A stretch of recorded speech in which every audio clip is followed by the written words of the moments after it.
A new portrait is emerging of the man who murdered 49 people in an Orlando nightclub. Questions about his wife's possible role as the investigation intensifies. And now stories from that terrible night we are hearing for the first time. 3 young women out of the town trapped in a deadly nightmare. Here's my Nightline co-anchor, Juju Chang. What did he look like to you when you went face to face with the killer? He looked like deranged. He looked deranged. He looked like something was mentally wrong with him. Before the massacre began that would take 49 victims, injuring 53, the night started out like most nights at Pulse in Orlando. Dancing, Latin music blasting, close to 300 inside. 20-year-old Tiara Parker was there on vacation with her 18-year-old cousin Akira and her best friend Patience. 3 straight girls at a gay nightclub. Yeah, it was really fun. They loved us from the time we walked through the door. We felt like at home. We were comfortable.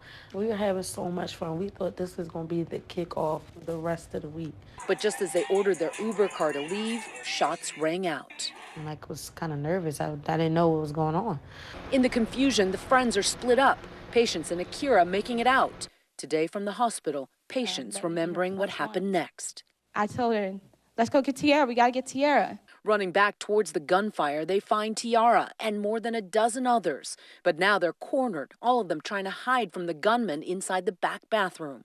And me, Tiara, and Akira were actually the last ones to actually get into the bathroom stall. And so the gunman came in, and you hear him trying to load the gun. We're all scrambling around in the bathroom, screaming at the top of our lungs. People are getting hit by bullets, blood is everywhere. And then there was a moment where he stopped shooting in the bathroom. For 3 torturous hours, they were trapped in the bathroom by the gunman. And that's when I first realized that my leg was shot. So the bullet went in there? Yeah, it went in here, and it came out of my back. Akira tried to negotiate with the killer. She was talking to the killer? Mm-hmm. What was she saying? Stop, we're hurt, we already hit, please leave us alone. Akira, she was shot in her arm right here. And then dropped to the floor because I feel the pain, I started to feel the pain. And you laid on top of your cousin's arm because you wanted to stop the bleeding? Yes, tilted over and kind of looked at me, but I guess he must have thought I died with my eyes open. And I just kind of kept staring at him, and from then I thought in my mind that he was going to shoot me in my face. But I was just sitting there and I just stared at him, and he then after he got up, you just hear him say, "Oh yeah." The gunman had stopped shooting for a while. He actually made a call to 911 saying that the reason why he's doing this is because he wants America to stop bombing his country. He pledges allegiance to ISIS. He asked us if there was any black people in the stall. And he was like, yeah, it's 6 or 7 of us in here in this particular stall. And we were he's like, I don't have a problem with you guys. He's like, I know what you guys been through and in slavery and everything. He said, it's nothing personal. I'm just trying to send a message to the government to let them know to stop killing my people on Iraq. All I remember him saying is, hey, you. And he shot 3 more times and killed 3 more people. Then, using explosives, police blew open the bathroom wall to take out the killer and save Tiara, Akira, Patience, and the other hostages. The shooter came into the stall with us. We could no longer hold the door. We kind of was hurt. The shooter got in the stall with you? Yeah, because the stall didn't lock. That's why we had to hold it.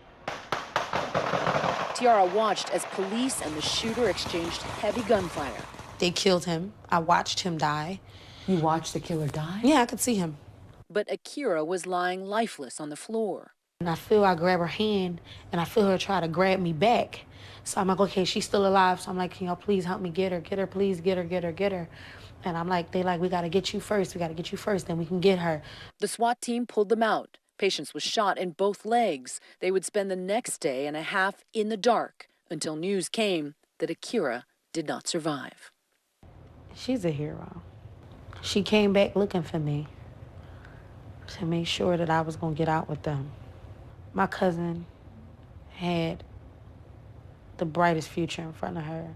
Tonight, there is new insight into the mind of the shooter, Omar Mateen. The FBI leaning heavily on Mateen's 30-year-old wife, Noor Salman, who allegedly tried to talk him out of harming anyone. Seen here, face hidden under her sweatshirt after packing up her belongings from the couple's apartment. She could face criminal charges if she had prior knowledge of the attack. According to sources familiar with the investigation, Noor was with her husband when he recently bought ammo and a gun holster. The FBI says they now have full access to his phone and are combing it for clues. One thing they may be looking for, connections to the gay community. James Van Horn hangs out at Pulse often. He says Mateen was a regular at the club for the past few years, but not to surveil it as a possible target. It's not like he just sat there and stared at people. He was an active person that tried to, to find somebody, maybe to go to bed with that night. Mateen's interest in gay men may have gone back at least 10 years, according to a former classmate at a 2006 law enforcement training course who did not want his face shown. He asked me if I was gay, and because I wasn't out at the time, I told him, no, I'm not. And he said,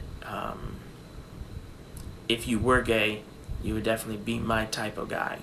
While law enforcement seeks to understand Mateen's motive, the family of 21-year-old Corey Connell is struggling to find their own answers. Corey would not let anything happen to anybody. Like, if you needed anything, he would drop, like, his last to his need and give you anything you needed. He's the kind of guy who would take a bullet. He'd take a bullet for anybody. Corey was at Pulse with his girlfriend and her football team, celebrating their final game of the season. Has his girlfriend been able to tell you what happened that night? He was behind her when they were leaving, and when the guy came in, he shot Paula first, and she grabbed my brother's hand and said, run, but my brother, being the hero he is, he threw her hand down and pushed her out the door and told her to run, and that's when he was shot. After they heard of the shooting, the family headed to the hospital, certain Corey would eventually emerge. When you saw those two detectives arrive, what went through your mind? I looked out the window. I actually saw them first, and I warned everybody, and I knew what that meant. And when they told my mom, that he's deceased, we all just fell to the floor. I couldn't believe it. The only thing I could say was it was unfair. And, I just wanted, my best friend back. So. It is unfair. But, he had a task to do, and, he protected someone else, so. It hurts when I try to get him. Tonight, Tiara is recovering from the horrific attack. The remains of that night inside this plastic bag. Can you see the holes? Those are the bullet holes? Mm-hmm. Yeah. That's unbelievable. Yeah, these are the bullet holes. This was my long sweater that I had on that day. And these are my white jeans. That's incredible. That they split off of me.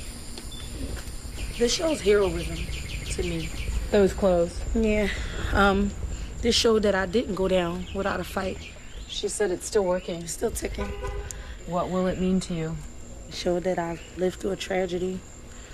And I made it through. Me and my best friend. Akira's mother reminisces about her daughter, who less than a month ago attended prom and graduated from high school just last week. My daughter came back to save her cousin. It gave me some closure to be able to accept that she's gone, but she's gone for a good cause because she could have been selfish and just stayed out there and saved herself. I'm proud of her. But she thought enough of her cousin to say, listen, we're here together, so we go down together. It was like she lived long enough to see that I was okay. I didn't want to let her go. I did not want to let her go. I didn't want to see her go anywhere but into that damn truck with me. And keep going for her. I ain't got no choice but to keep moving for her. For Nightline, I'm Juju Chang in Orlando, Florida. Our thanks to Juju for that report.